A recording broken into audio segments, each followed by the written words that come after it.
Good evening, you are watching ReNEWS in English. I am Sona Tumanyan.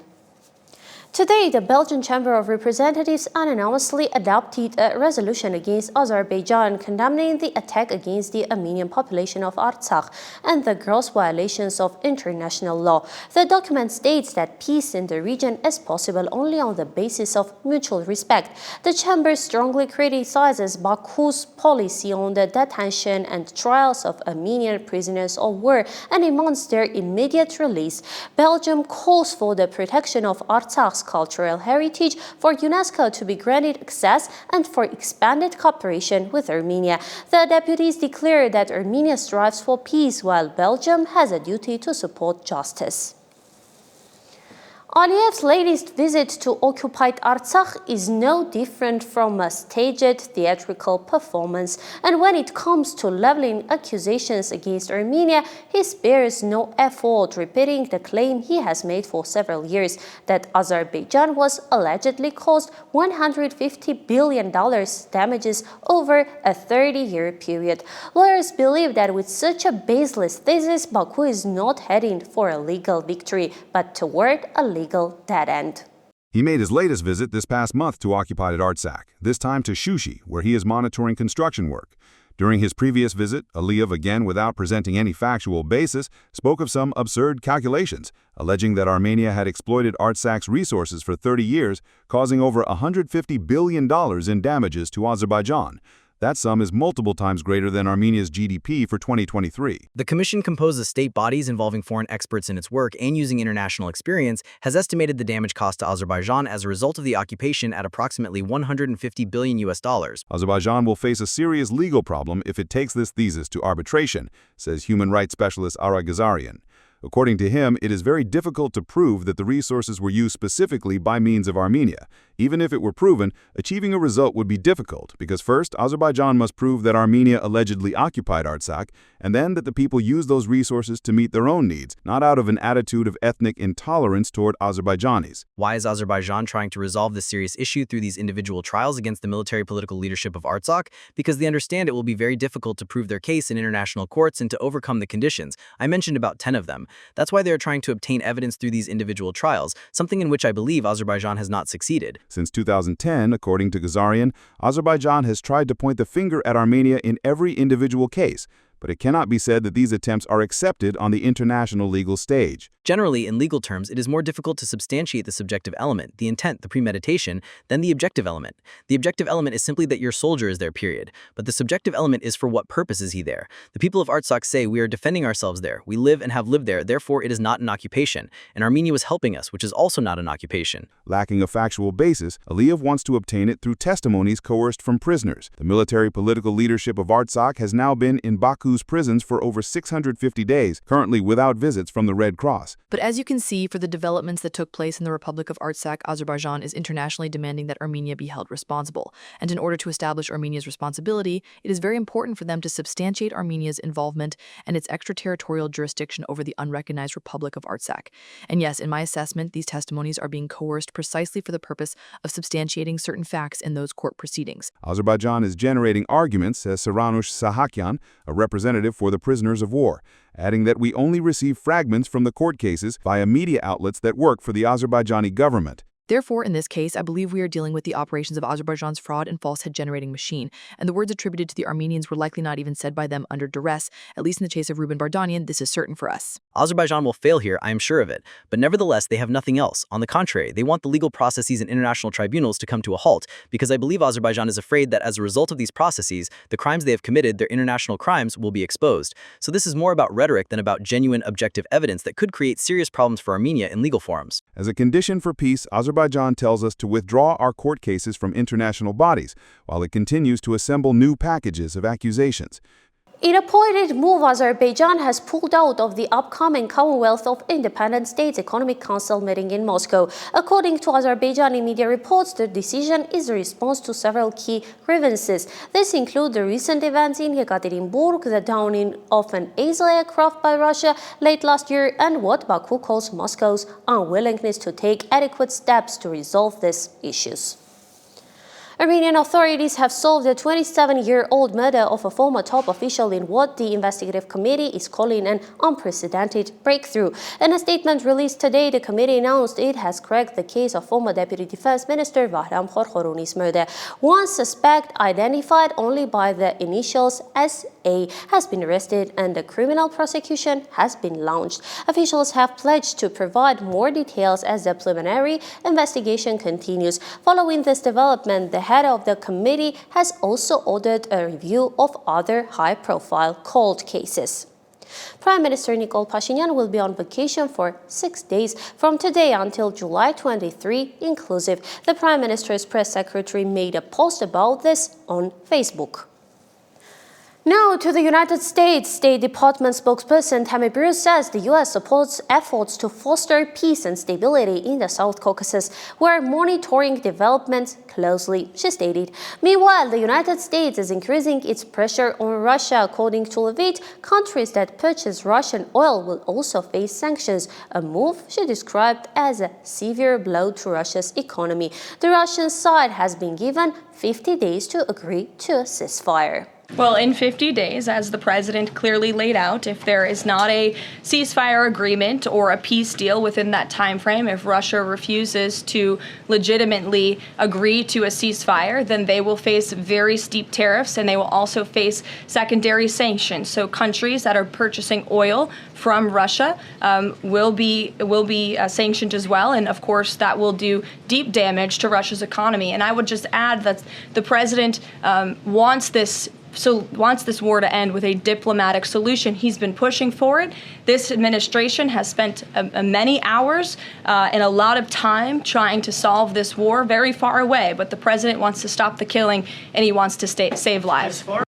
Zelensky also has something to say on this topic. The 50-day deadline that Trump gave to Putin is far too long. Ukrainian President Volodymyr Zelensky stated this in an interview with the New York Post. Russian President Vladimir Putin is not ready for compromises to stop his brutal war, said Zelensky. There is concerning news regarding President Donald Trump's health. White House Press Secretary Caroline Leavitt announced that doctors have diagnosed the president with the chronic venous disease. The diagnosis was made after he was examined for mild swelling in his legs and bruising on his hand, a condition Leavitt noted is common in people over 70. And what's the news from the international press? For example, Iran's Foreign Minister Abbas Araghchi has called on European countries to stop their threats against Tehran, including warnings about the reimposition of UN sanctions. Meanwhile, Ukrainian President Zelensky is announcing a mega deal with the US for a weapons exchange. We'll watch the report now, but let me add, Shoigu echoed the words of Russian General Suvorov, warning that if Europe moves against Russia, it will find its grave there. And Russian Foreign Ministry spokesperson Maria Zakharova has announced that the Russian delegation is ready to arrive in Istanbul to hold the third round of negotiations with Ukraine. According to her, Kyiv has not yet decided on the date of the meeting. Kremlin spokesperson Dmitry Peskov called Zelensky's statement a positive signal. Let's watch. In Syria's al-Soweto province, fighting has resumed between the Druze and Bedouin tribes. Government security forces are preparing to redeploy to the province, whose population is predominantly Druze. A truce agreement announced on Wednesday had briefly halted the bloody battles. Israel has announced that it is sending humanitarian aid to the Druze population of Soweto and has also denied reports that it carried out new strikes in the area overnight. Israeli missiles struck the Palmyra-Homs highway in Syria, targeting a convoy of 30 vehicles belonging to Bedouin fighters. An Israeli strike on Gaza's only Catholic church has resulted in the deaths of 3 people and several injuries, including the parish priest. Israeli Prime Minister Benjamin Netanyahu has stated that the strike was a mistake and an investigation is underway. Italian Prime Minister Giorgia Meloni has condemned Israel's actions, calling attacks against the civilian population unacceptable. Pope Leo XIV has called for an immediate truce to be established in Gaza. The European Union has approved a new package of sanctions against Russia in an effort to weaken the Kremlin's military potential and compel it to cease fire in Ukraine. The package, adopted in Brussels today, bans transactions with 22 Russian banks in the Russian Direct Investment Fund and prohibits the use of the Nord Stream underwater gas pipeline, which is currently closed but which Moscow seeks to restart in the future. The president of Russia has announced that the country will tighten restrictions on the import of software from abroad with the goal of stimulating the local high-tech industry. This move is aimed at reducing dependence on foreign technologies. The restrictions could affect Russian companies that use foreign software. Such measures could create complications for international cooperation in the sector. Ukraine intends to significantly increase its own weapons production, aiming to meet 50% of its total needs within 6 months, as the volume and speed of supplies from Western countries remain uncertain. President Zelensky has announced that the new government will focus on reforming the management of the defense industry and on expanding production. Currently, weapons produced in Ukraine account for about 40% of the armaments used on the front lines. The country is also offering foreign companies the opportunity to test their newest weapons against Russian forces on the battlefield. In Europe, about 232,000 hectares have been affected by fires in 2025, an area equivalent to the size of Luxembourg, exceeding the long-term average by almost 120%. Heat waves and drought have contributed to the spread of the fires, which have forced tens of thousands of people to flee their homes in Turkey, Crete, Catalonia, and the area around Marseille. Romania is one of the hardest-hit countries, where 123,000 hectares have burned. Climate change, particularly rising temperatures and decreased precipitation, is increasing the risk of fires, making them more frequent and destructive. This morning, a fire broke out at the Shanghai market in the Baikonur district of Astana. It spread quickly and engulfed the entire market. About 200 firefighters and 62 units of equipment are trying to extinguish the fire. There are no reports of casualties. The Ministry of Emergency Situations emphasized that the market owners did not report the fire. It was spotted by the firefighters themselves, who saw thick black smoke coming from the windows. And now for some scandalous news. This is about an incident that occurred during a Coldplay concert in Boston. The CEO of the company, astronomer billionaire Andy Byron, and his mistress, who is a manager in the same company's HR department, appeared on the big screen. The man is married with 2 children and, as if anticipating the wave of criticism, immediately hid from the camera. This incident has also sparked public discussion about the workplace culture at the famous company. Levon Aronian has defeated the world's highest-rated player Magnus Carlsen with a score of 2-0 in the tie-break of the Fischer Random Rapid Chess Tournament at the Freestyle Chess Grand Slam Tour in Las Vegas.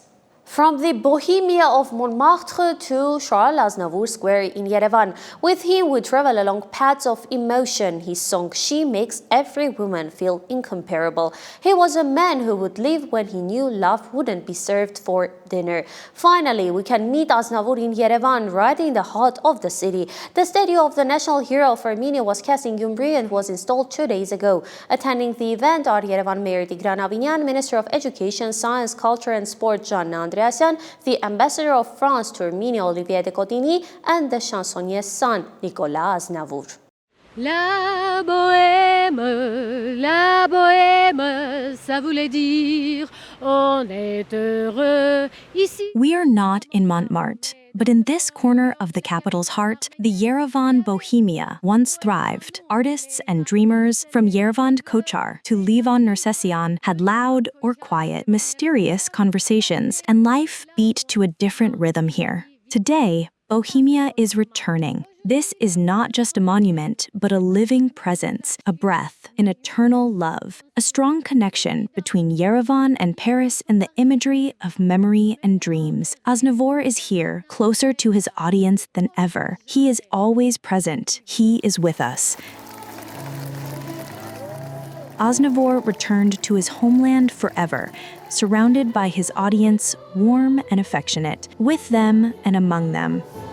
It is Aznavour, with his characteristic hand gesture, the white handkerchief so familiar to his billion-strong audience, in his hand. After all, at every concert, many dreamed that they would be the ones to catch it. Samvel Gasparian is one of them. He is not only a great fan of the chansonnier, but it is thanks to him that Aznavour's words and philosophy have become better known in Armenia. Aznavour came to Armenia. He came to Yerevan. I no longer feel alone. When I need him, I will come and see him. We owe a debt to Aznavour. We have paid a part of our debt. The other part is that we will definitely name our airport after Aznavour, and we will take care of the Aznavour House Museum. I am very moved, and I liked this work very much, and I am grateful. The author of the monument is David Menashen, who has given Yerevan a new color and face. His works include the Men Sculpture Group and the statues of Sos Sarkian and Aram Manukyan. The family of the chansonnier's younger son was present on this historic day and happy. They found a new home in this corner of Yerevan.